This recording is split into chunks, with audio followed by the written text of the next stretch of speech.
नमस्कार. आज आपण आपल्या नारायणगावच्या छत्रपती शिवाजी महाराजांच्या वेशीवर सर्व उपस्थित आहोत.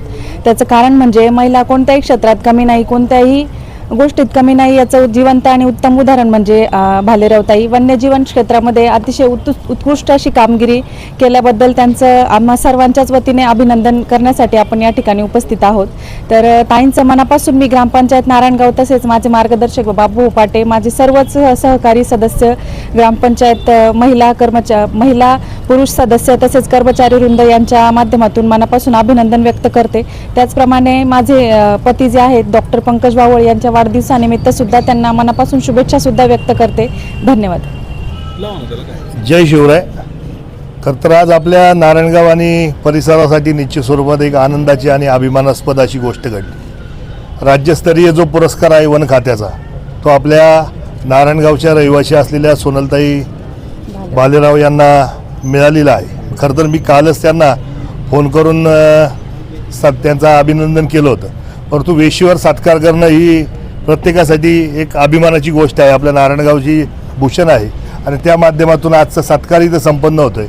अर्थात सत्कार होत असताना त्यांना केलेलं काम हे निश्चित स्वरूपात स्पृहणीय आहे आणि आपल्या पुणे जिल्ह्यातून फक्त एकमेव व्यक्तिमत्व आहे की ज्यांना पुरस्कार प्राप्त आहे.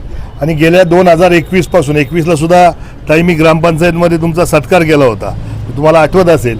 आणि त्या माध्यमातून 21 पासून 26 पर्यंत सलग प्रत्येक वर्षी पुरस्कार घेणारं आपलं हे व्यक्तिमत्व आहे. आणि नारायणगावकरांना ह्या सगळ्या गोष्टींचा निश्चित स्वरूपात अभिमान नाही.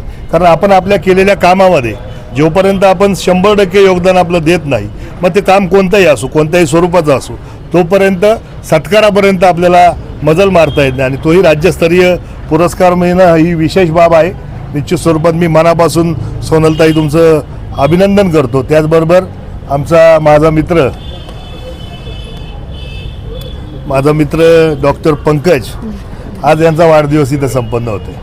मनापासूनचं डॉक्टरला मी खरं तर शुभेच्छा देतो, अभिनंदन करतो. त्यांना खरं तर शिवछत्रपती चरणी किंवा आई मुक्ताई चरणी हीच प्रार्थना करतो की त्यांना उदंड आयुष्य आणि त्याचबरोबर आरोग्य दे, असं मनापासूनचं डॉक्टरांचं अभिनंदन करतो. परत एकदा सोनलताईंना मनापासूनच्या शुभेच्छा व्यक्त करतो. खरं तर आत्ता राज्यस्तरीय पुरस्कार मिळाला आहे, भविष्यात देश पातळीवरचा पुरस्कार तुम्हाला मिळो. अर्थात आपलं काम स्पृहणीय आहे. निश्चित स्वरूपात तिथपर्यंत ही गवसणी घालण्यासाठी आपण प्रयत्न करावे ही अपेक्षा व्यक्त करतो. पुन्हा एकदा आलेल्या सर्व मान्यवरांच्या वतीने मी मनापासून अभिनंदन करतो. थांबतो. जय हिंद, जय महाराष्ट्र, जय शिवराय. खरं तर आजच्या कार्यक्रमासाठी उपस्थित गावच्या प्रथम नागरिक शुभदा भावळ मॅडम, गावचे उपसरपंच नेहमीच सगळ्यांचे आवडते बाबूभाऊ पाटे, त्यानंतर आमच्या वॉर्ड नंबर 5चे नेहमीच आम्हाला मदत करणारे आमचे हेमंतभाऊ कोल्हे असतील, आमचे हंडेभाऊ असतील आणि उपस्थित आज सर्व. खरं तर आज मला खूप आनंद होतो आहे की तुम्ही सर्वांनी माझ्या कार्याची दखल घेतलीत, मला इथे सन्मान दिलात, त्याबद्दल प्रथमतः मी तुम्हा सर्वांचे खूप आभार मानते. खरं तर आज वने व वन्यजीव संरक्षण प्रकारात मला राज्यस्तरीय रजत पुरस्कार जाहीर झाला आहे.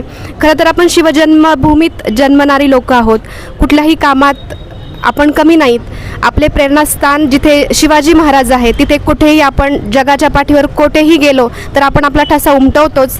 खरं तर मॅडमने आत्ता म्हणालेत की महिला कुठल्या क्षेत्रात खरं तर कमी नाही आहेत, त्याप्रमाणे अगदी कुठल्याही कामात आम्ही कुठेही कमी पडलो नाही. 2021 पासून तर आज अगदी 2026 पासून सलग मला 7 पुरस्कार भेटले आहेत. आणि आता जागतिक पातळीवरचा, महाराष्ट्र पातळीवरचा मला राज्य पुरस्कार भेटला आहे.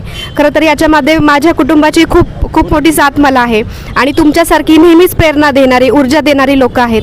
त्याच्यामुळेच खरं हे आणि नेहमी वरिष्ठांचे मार्गदर्शन आहे, त्याच्यामुळेच हे सर्व साध्य होते.